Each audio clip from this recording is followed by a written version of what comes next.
Hi everyone, welcome to my channel Labor for Learning. Today we'll be looking at literacy or reading strategies you can use in responding to the CSEC English B Paper 1 multiple choice questions. More specifically, we'll be looking at the prose section of the exam, and to do that we'll be looking at identifying and exploring the big ideas in the prose extract. Throughout this video you will need materials such as a ruler, pencil, pen, and a copy of the prose extract or the entire pulse paper provided for you in the information section of this video. Now do remember that this paper is unseen because you will not have studied them with your teachers. However, since these extracts are from books, one Caribbean and one other, there's a small chance that you may have met them before if you are an avid reader. Before we delve into how to interpret the extract, let's first look at the overall structure of the English B Paper 1 exam. There are 3 sections. So you have 2 hours to sit this paper. There are 3 sections covering 3 genres: drama, poetry, and prose. Now for each section there are 2 extracts. So for example, for the drama section there are 2 extracts, and for each extract there are 10 questions assigned. And in our case today, there are 2 prose extracts and 10 questions assigned to each extract. Overall, there are 60 questions with 1 mark each per question. Now, in addition to your question booklet, you will receive an answer booklet or a bubble sheet in order for you to indicate your answer for the examiner. Now let's look a little bit closer on the format of the prose section of the exam. Now for each extract you have 20 minutes each to complete the extract, which means that you will have to read the extract and then respond to the questions. Remember, you have 10 questions per extract, so you don't really have a lot of time in order to complete this paper. So to get our heads around CSEC's expectations, let's look at 3 objectives that are linked to the prose section of the exam. First one being demonstrate an understanding of the appropriateness of different uses of tone, mood, register, code, style, and forms encompassed in a narrative extract. So in other words, CSEC is actually asking you to be able to recognize narrative conventions or techniques within the extract that you are given. So if they're asking you to do that, what this objective is implying is that you would more than likely get a question that requires you to focus on tone, mood, register, code, etc. So you have to know these and be able to identify these as you go. The second objective, to infer reasons, motives, point of view in a narrative extract. So in other words, there are things that are explicitly said and things that are implied. And at this level, you should be able to pick up on subtle hints that are implied and think about why the writer would have used a particular point of view as opposed to another, and what motives characters have, and also the writer may have in presenting these different ideas, characters' point of views. And of course, the last one, evaluate effectiveness of techniques in all forms as outlined in the syllabus. So if you have a copy of that syllabus, you should also know that there are a number of techniques outlined, and those techniques may include imagery, personification, flashback, flash forward, etc., all having to do with the prose exam. In a nutshell, this is what the prose exam is requiring of you. So there are 4 big areas, but I'm positing that these 4 areas would cover quite a bit of what your questions will be based on. So when we talk about narrative point of view, we're talking about perspective, really, from whose perspective is the story being told. So we have first person, second person, third person limited, third person omniscient, etc.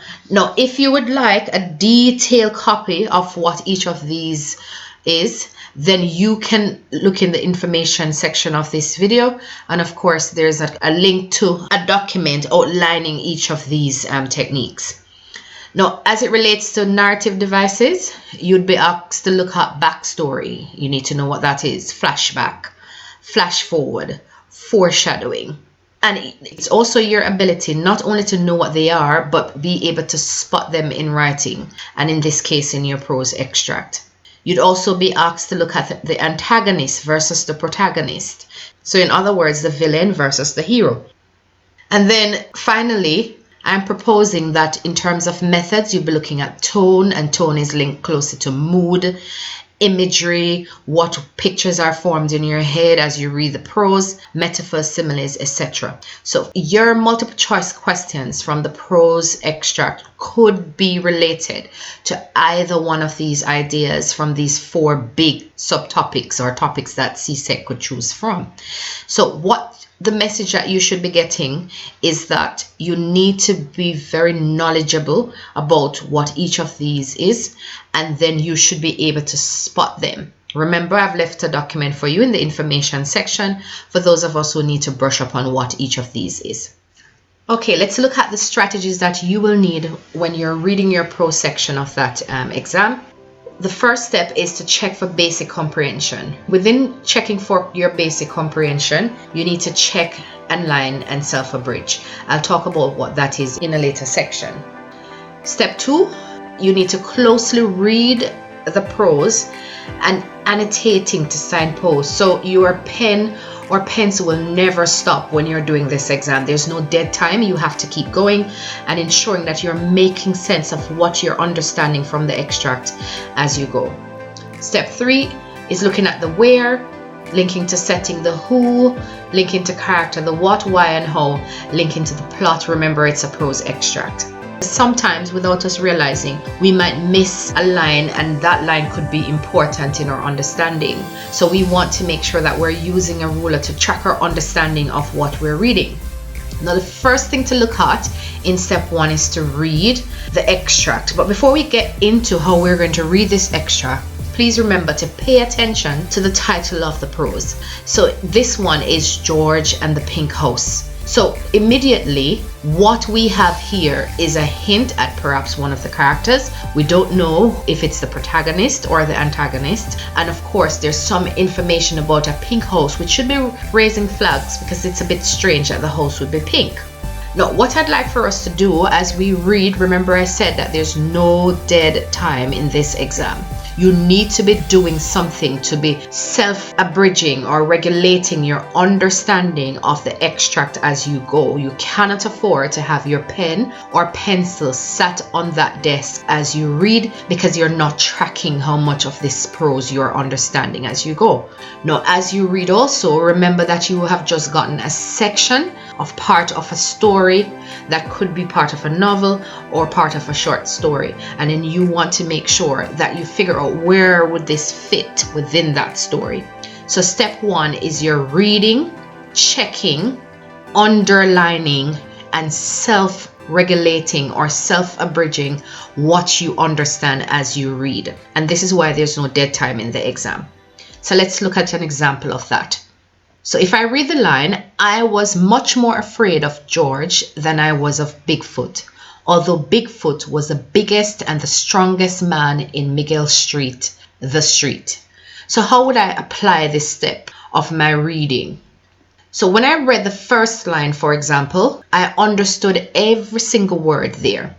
I understand that George, who was mentioned in the title of the prose, is a character, in fact, in here.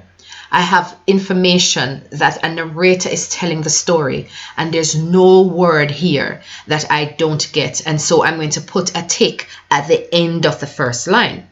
So if I'm to continue, George was short and fat. He had a gray mustache and a big belly. I'm checking that I understand. There's no difficult word in that line. There's no idea that I totally would have misunderstood. And so I'm telling myself, yes, I have this. I think this extract is good and I understand. I can tick the lines as I go. So my ruler is under each line as I go.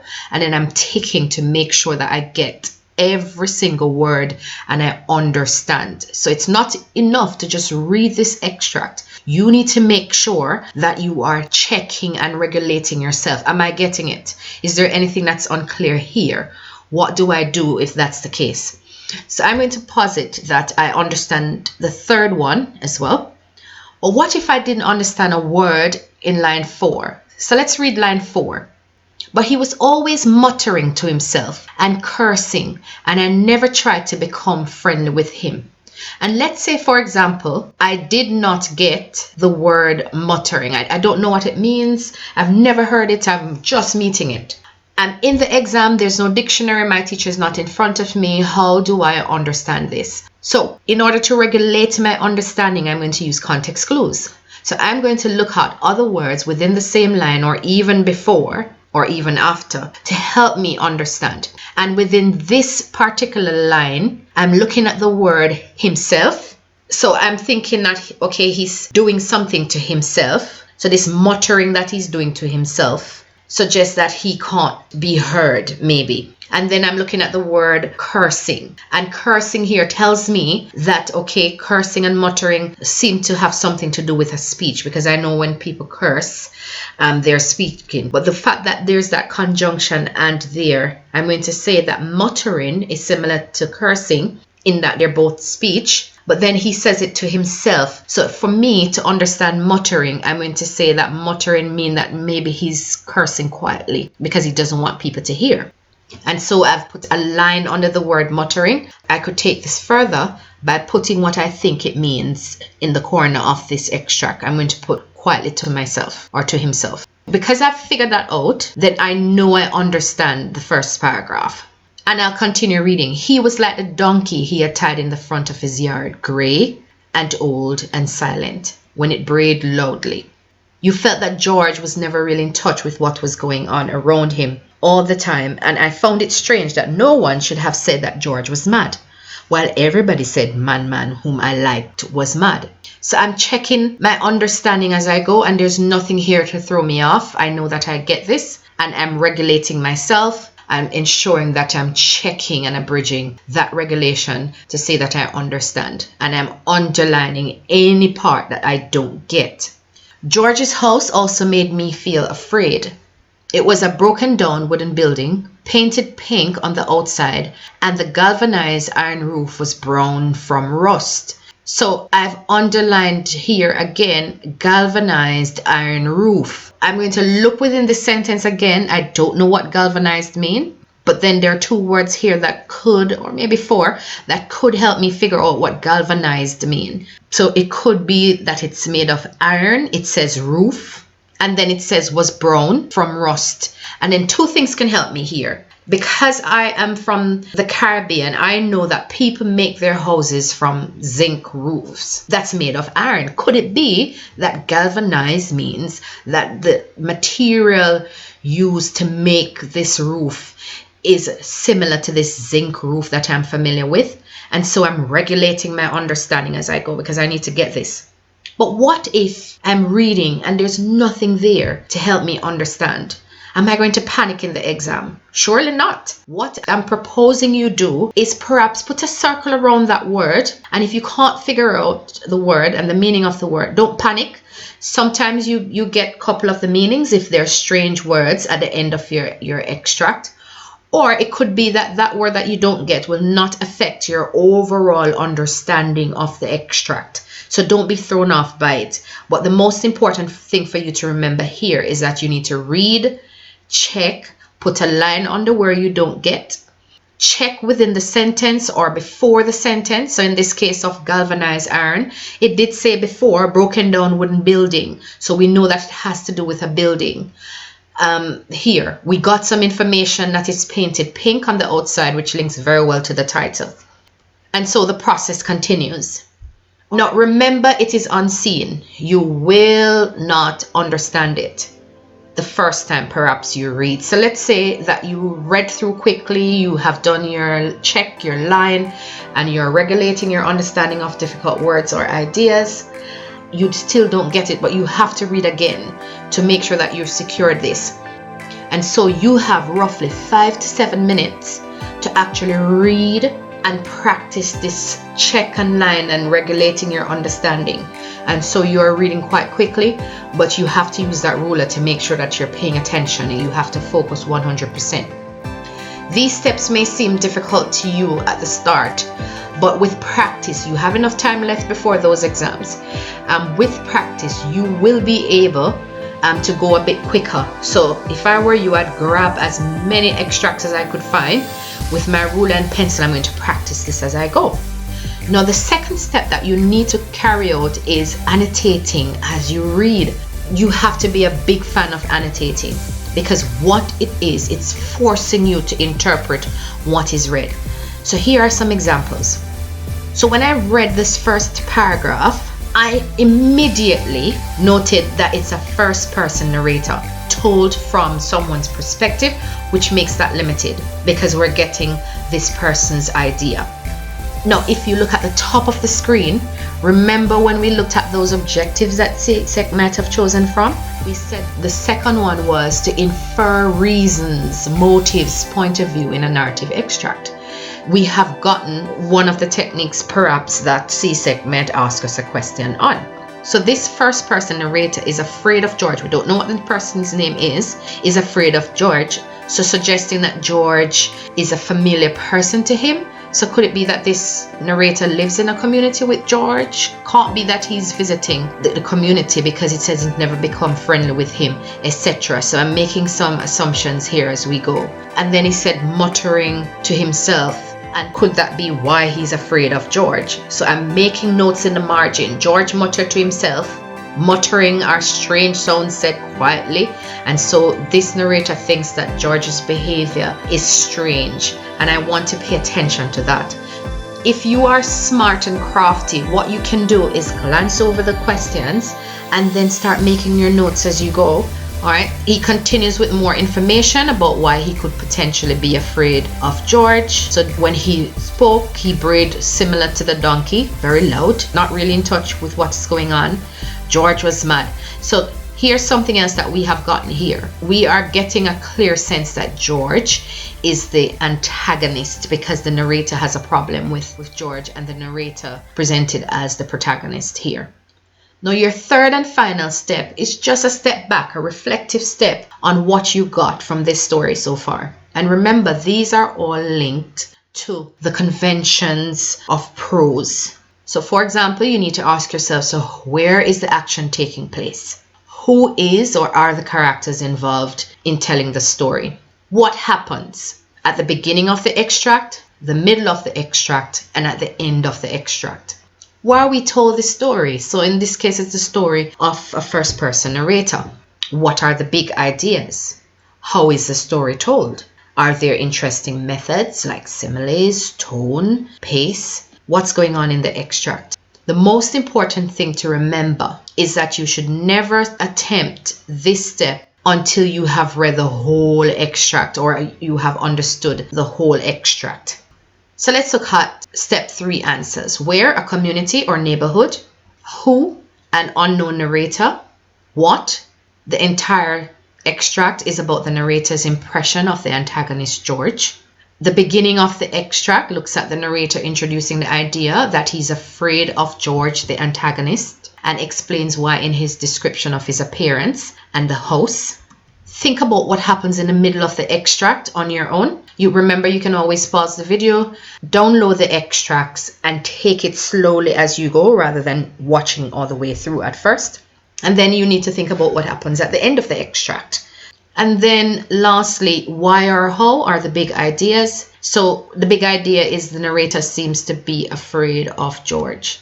We also got the narrator's description of what he fears about this antagonist more than anything. Now, this would be the 3 steps that you take when you're reading this particular prose extract. Does this feel like a long process? Of course it is. But don't worry, as you practice, you will get faster. You'll be much better placed to answer the questions. And then if you think about putting these into practice over a period of time, think about the outcome you will have. You'll feel much more comfortable with responding to the questions. With practice, you will go faster and always have that pencil ruler. Remember, however, that you have just 20 minutes for this section. And so you need to make sure that you are pacing yourself and leaving at least 10 to 12 minutes for you to do those multiple choice questions. In using your reading strategies to answer the questions, you will note that you have done the work to prepare yourself for the answers that you would need to shade on your bubble sheet. Who is the narrator of this story most likely to be? A frequent visitor to the community? One of the men who reside in this street? One of the occasional passers-by?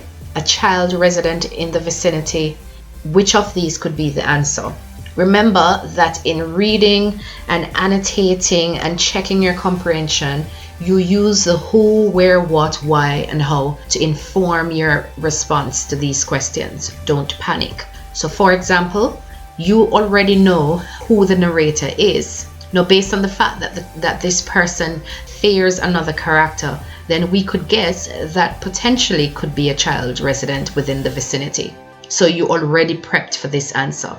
Secondly, the second question here says the narrator feared George because. Now, remember when you looked at your big ideas, you already sorted your answer for this without realizing, because you have already in that extract found the answer to that. So key things for you to remember for this particular question or the multiple choice paper is that you need to make sure that you are circling your keywords from the question so you are sure you have your focus when you choose your answer. Also, your planning, your preparation for the task would have prepared you to find the answer to these questions.